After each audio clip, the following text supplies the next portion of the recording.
That had not been a nightmare. I was awake. For certain. It was a hallucination.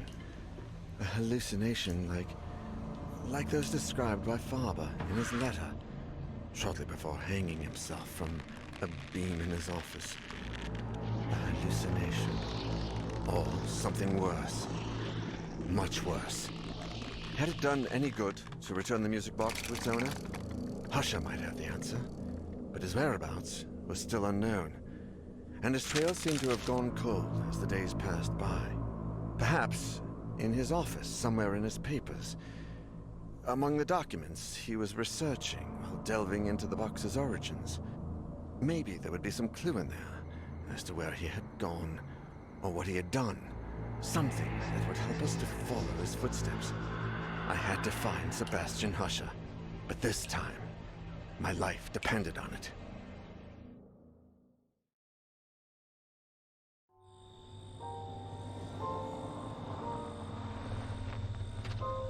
Grace, a PhD student and Husher's mentee, and Professor Nasiri, one of his associates, gladly agreed to give us a hand with the search. They used to stay up late working in Husher's office, so that seemed like a good place to start. We had no idea how serious the situation was. If we'd known about his family, those poor children. I hope we can at least find out what exactly he was after, and where he went. There are some papers on his desk that haven't been touched since he left. We have a good chance of finding something there. Lately, I feel like something odd has gotten into Professor Husher. I mean, apart from his usual oddities.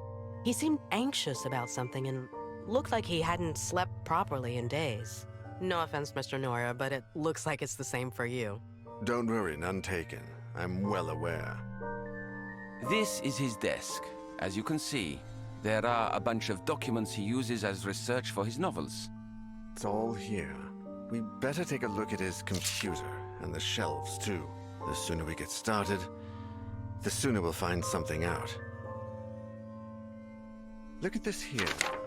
There are some notes where he mentions the music box, but I can't quite understand what he means.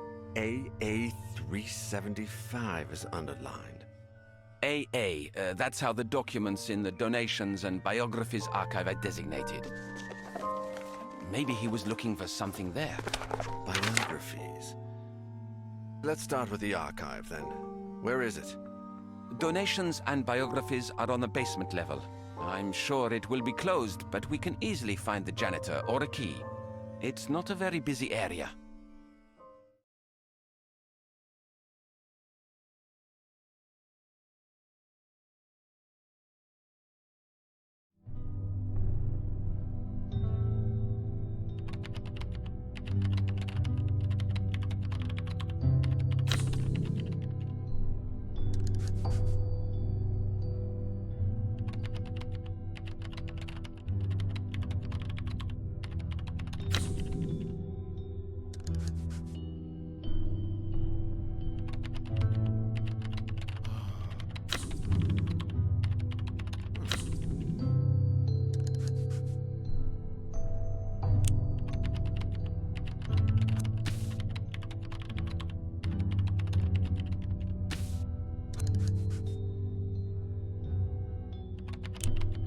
I'll go take a look. You check out what else is in that notebook.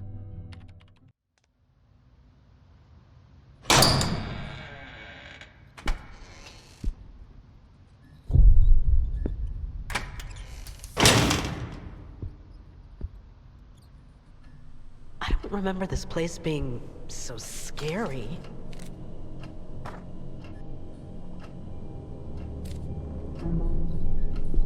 Marino. What a dick. Besides, he's got it in for Max.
That must be crazier than I thought.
I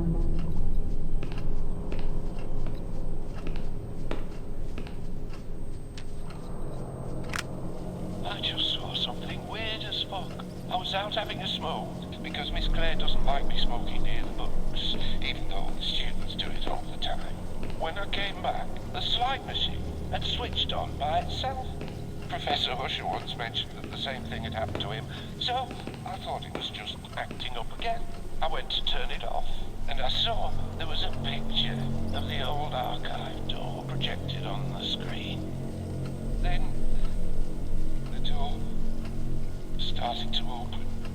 I couldn't look away. And when it opened a bit more, I could have sworn I saw the control room from downstairs. And not just that, there was someone in there holding the release lever.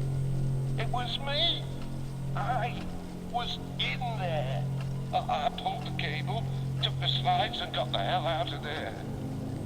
Laugh all you want, but now, I'm scared to go back downstairs.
I have to find a way to keep this lever pressed down if I want to...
What is it doing there?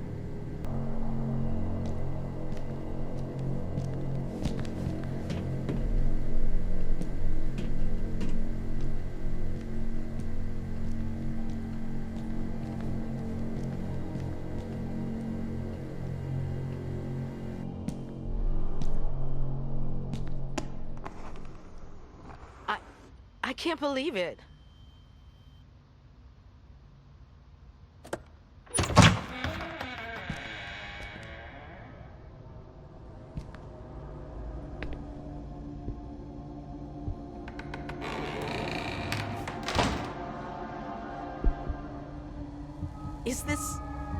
Is this real? Where am I?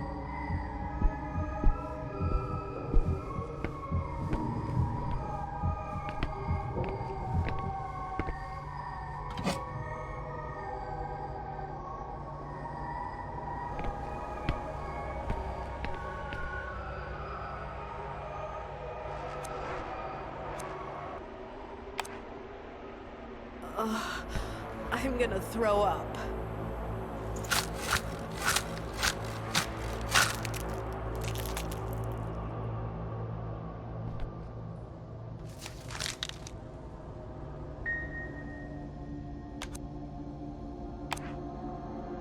What have I done? I can't believe this is happening.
This might have something to do with Husher's investigation.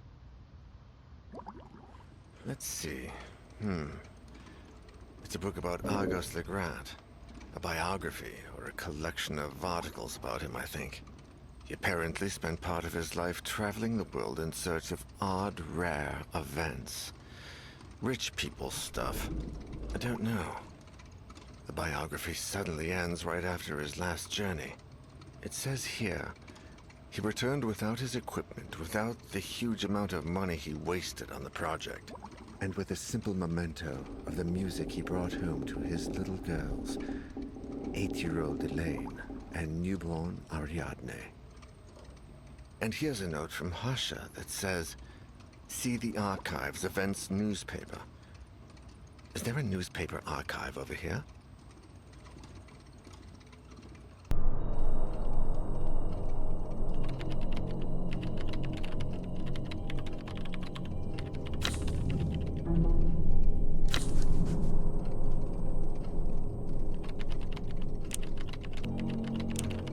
I'll go take a look. You check out what else is in that notebook.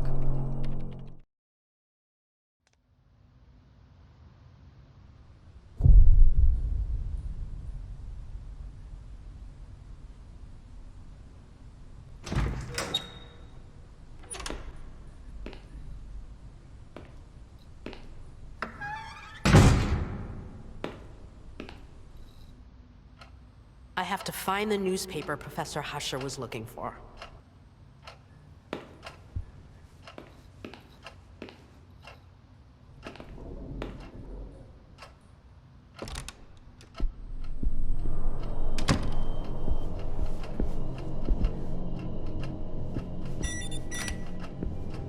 It's the secretary's office censor. The door must be closed.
There's something on that table.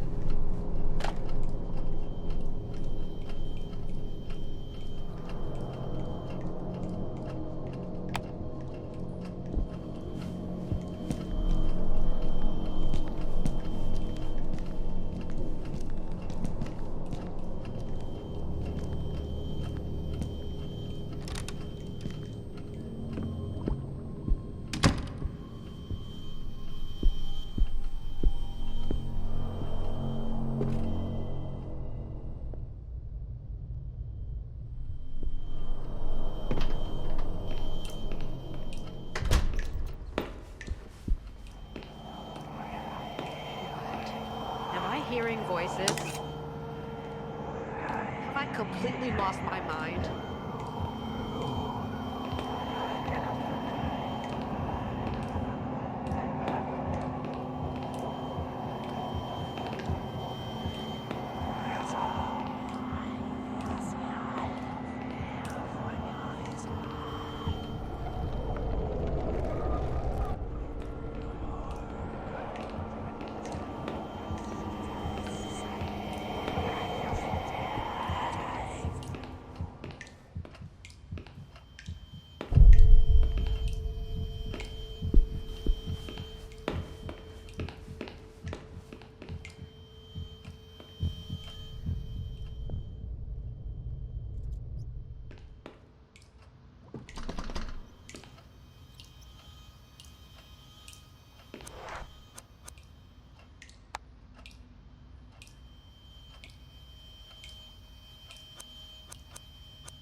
Oh, Max? please.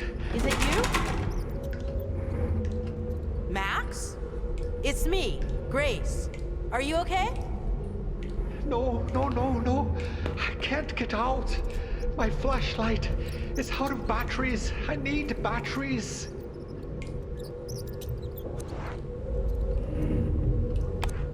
Okay. Max, I think this is yours. Oh, thank you. Thank you so much. I thought I lost it forever.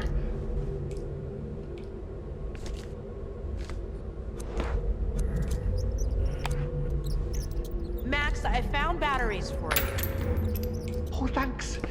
It's so dark in here. So dark.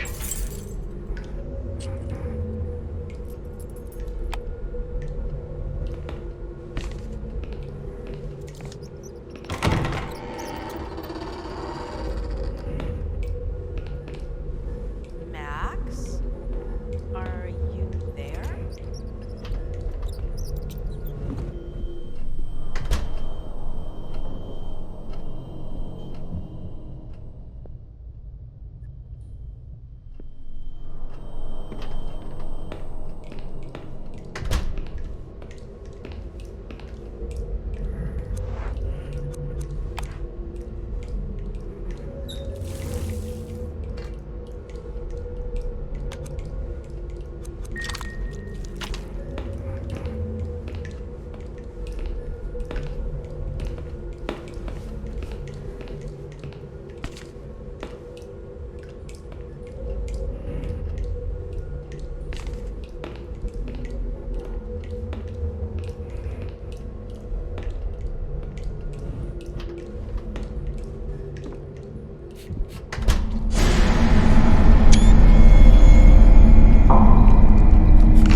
Feel it's God.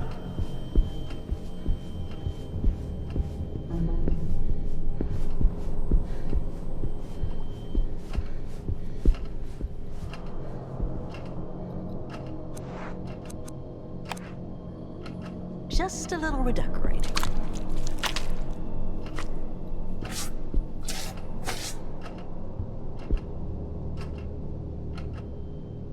Hopefully I got the damn thing to stop working.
Oh, shit.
What the fuck?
There's something here.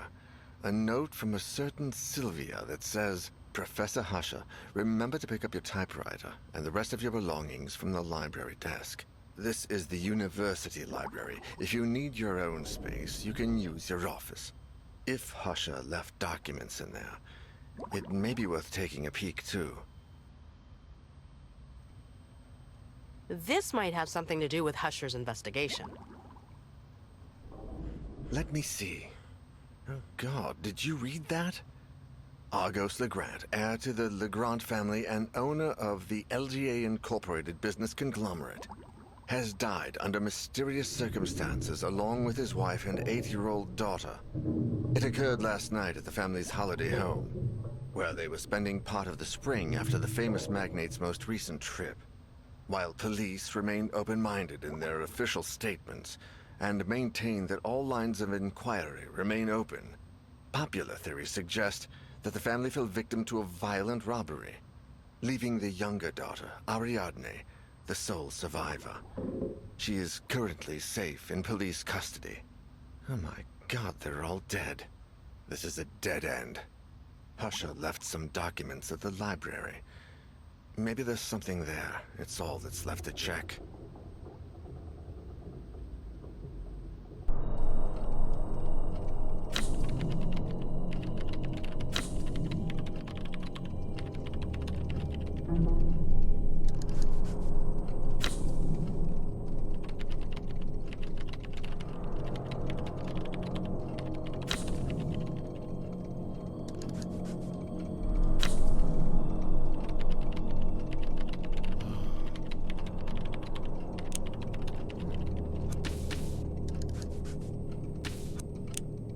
Let me go. I know the place. You keep searching this area.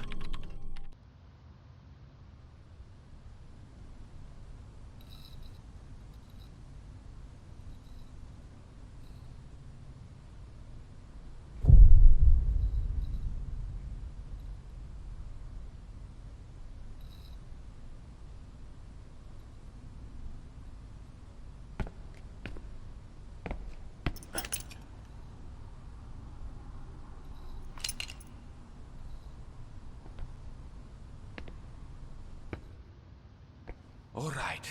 Everything looks calm.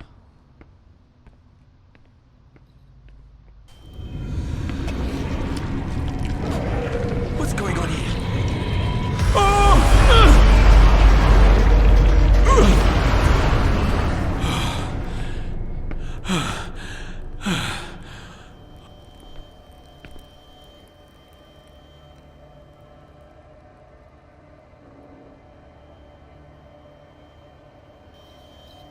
Oh my God!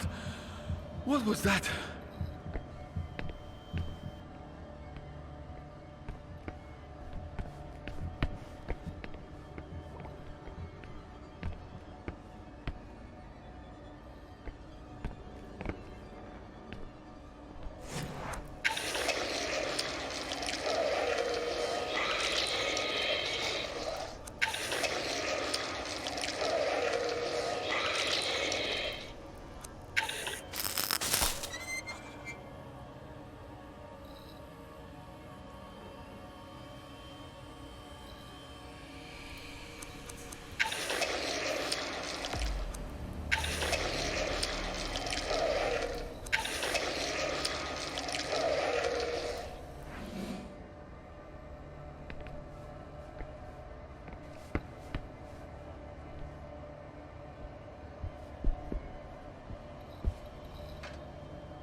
That has to be Sebastian's desk. I'm close. Sinister nature. Interesting.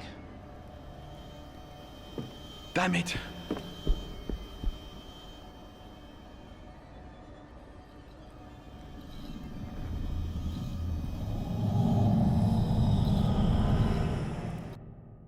There was another book about Argos Legrand in the library.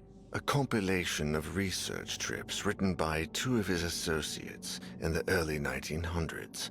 Sinister Nature was a kind of narration of Legrand's frustrated trips in search of paranormal phenomena, with one of the last pages marked by Husher, the cursed concert, St. Cecilia's Abbey.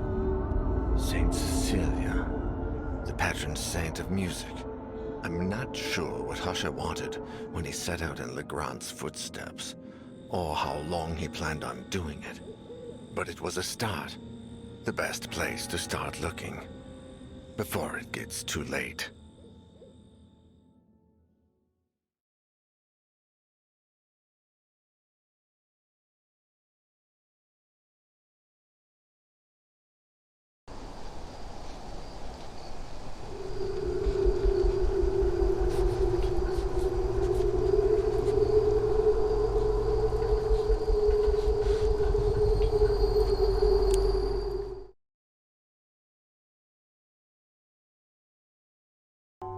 Isaac, my dear friend, you don't know what you've done with that cursed music box.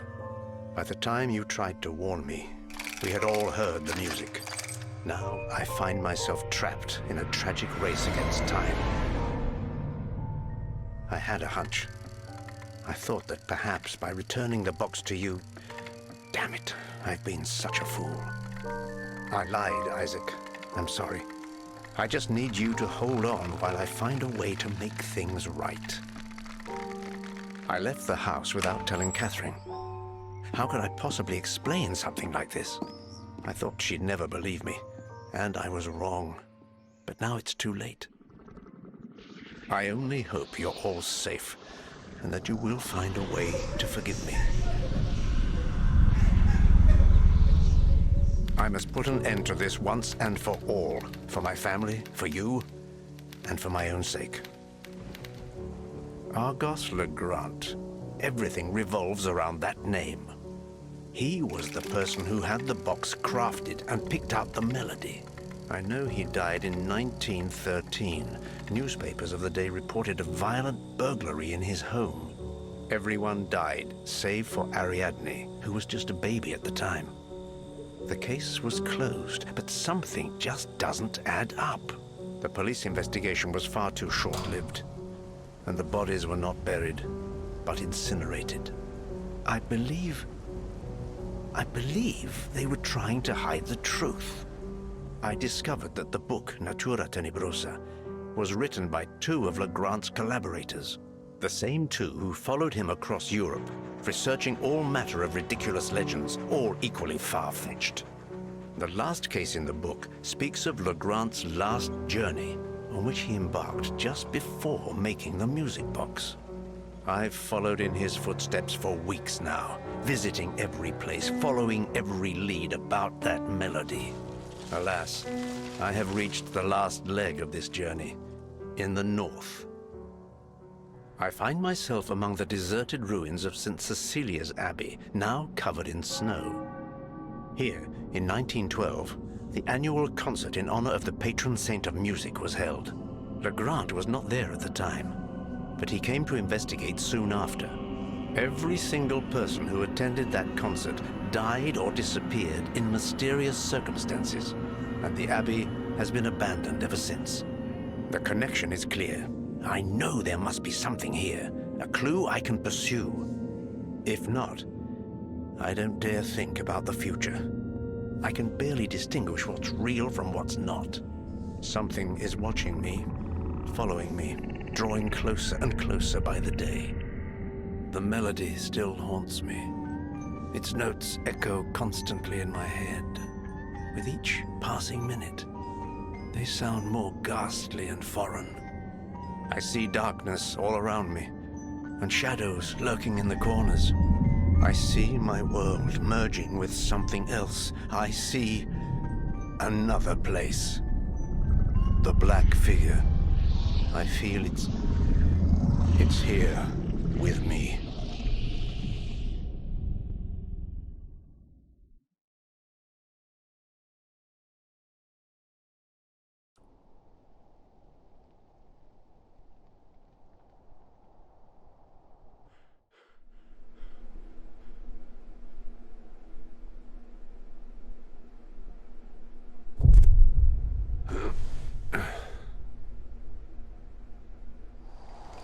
Time to move. I have to find it.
lit this. It's nice and warm.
I hope it can't get it open.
If this works, let's see how much I have left.